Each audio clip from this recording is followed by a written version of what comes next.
ಮಗ, ನಿನಗೀಗ ಒತ್ತಕ್ಷರ ಪಾಠ ಶುರು ಮಾಡಿದ್ದವಲ್ಲ? ಅಪ್ಪು ಎಂಗಗೆ ಸ್ವಲ್ಪ ಶಬ್ದಾಂಗ ಬರ್ಕೊಂಡು ಬಪ್ಪಳೆ ಹೇಳಿದ್ದವು. ಓ, ಮನೇಲಿ ಬರ್ಕೊಂಡು ಬಪ್ಪಲೆ ಹೇಳಿದ್ದವ? ಓ, ರೈತಾಳಿ ಬರದೆಯಾ? ಮತ್ತೆಂತ ಬರುತ್ತೆ? ಖಡ್ಗಾಳಿ ಬರುತ್ತೀಯಾ? ಸರಿ, ಸರಿಯಾಗಿ ಬರುತ್ತೆ ಮಗ. ಮತ್ತೆಂತ ಬರುತ್ತೆ? ಹದ್ದೋಳಿ ಬರುತ್ತೀಯಾ? ಮಗ, ಒತ್ತಕ್ಷರದ್ದು ಆನಂದ ಶಬ್ದ ಹೇಳುತ್ತೆ. ಬರೇ ದೃಷ್ಟದ್ಯುಮ್ನ. ದೃಷ್ಟದ್ಯುಮ್ನ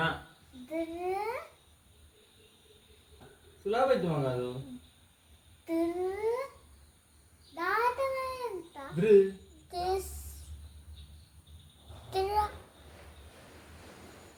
ಅದರ ಹೇಗೆ ಬರೋದಪ್ಪ? ಇಷ್ಟು ಕಷ್ಟದ ಶಬ್ದ ಸಣ್ಣ ಮಕ್ಕಳಲ್ಲ ಇದ್ದರೆ ಹೇಳು ಮಗ. ಆ ಪೆನ್ಸಿಲ್ ಒಂದರಿ ಕೊಡು ನೋಡ. ನೋಡ, ಅಪ್ಪ ಒಂದರಿ ಚಂದಕ್ಕೆ ಬರೆದು ತೋರಿಸಲಿ ಆತ. ಈಗ ನಿಂಗ ಒಂದರಿ ಚಂದಕ್ಕೆ ಬರೆದು ತೋರಿಸಿ ಅವನಿಗೆ ದೃಷ್ಟದ್ಯುಮ್ನಾಳಿ.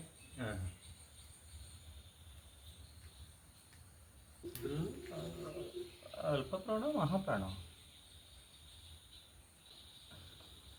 ಇದ ನೀನು ಹೇಳಿಕೊಡು. ನಾನು ಹರಿಸೋದು ನೀ ಹೇಳ್ತಾ ಇದ್ದಂದ್ರೆ ಪಕ್ಕ ಬರ್ತಾ ಈಗ ತೋಟಕ್ಕೆ ಹೋಗಿ